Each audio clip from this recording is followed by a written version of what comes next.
reporting from Kids First, and today I'll be reviewing Madam Web. The film Madam Web falls too off the superhero movie path, which is disappointing.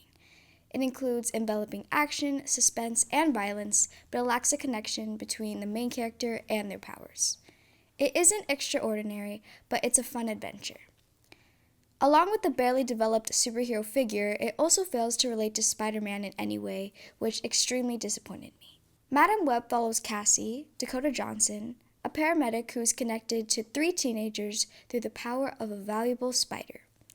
While a greedy, powerful man is seeking to kill them all, Cassie finds out she can actually see the future. Will her powers save people or lead them on to their doom? The primary characters are Madam Web, or Cassie, Julia, Sydney Sweeney, Mattie, Celeste O'Connor, Anya, Isabela Merced, Ezekiel, Tahar Rahim, and Ben, Adam Scott. The teenagers are the star of the show. They are the most believable characters, while the rest of the cast lacks conviction or emotion. It's actually bothersome. The characters are poorly developed as well. We barely know anything about Julia, Mattie, or Anya's backstory, and Ezekiel is as villainous as an antagonist should be. On the other hand, there's a lot of interesting action that keeps the movie engaging. I was compelled to see what would transpire at the end. Cassie and the girls keep having bad things happening to them, and that's amusing to watch.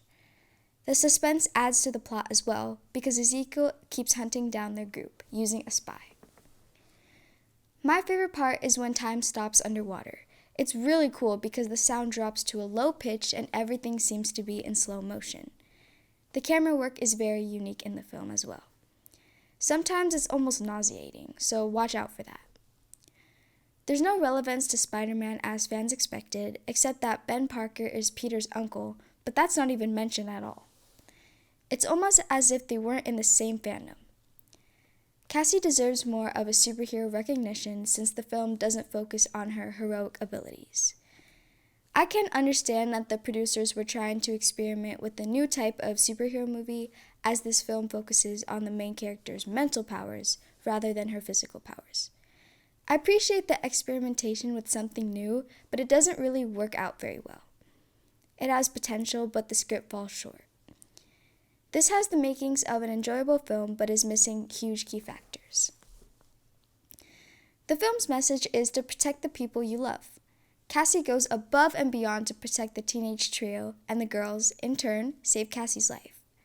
They care so much about each other that they're willing to risk their own lives to make sure the characters are okay. It also discourages selfishness. You should be aware there is foul language and blood is involved.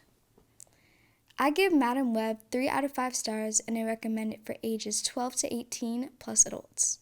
Madam Web comes out in theaters on Valentine's Day, February 14th, 2024. I'm Sydney reporting for Kids First. Thank you for watching. Please make sure to like and subscribe to our channel so you don't miss my next review or those of my team members. See you later!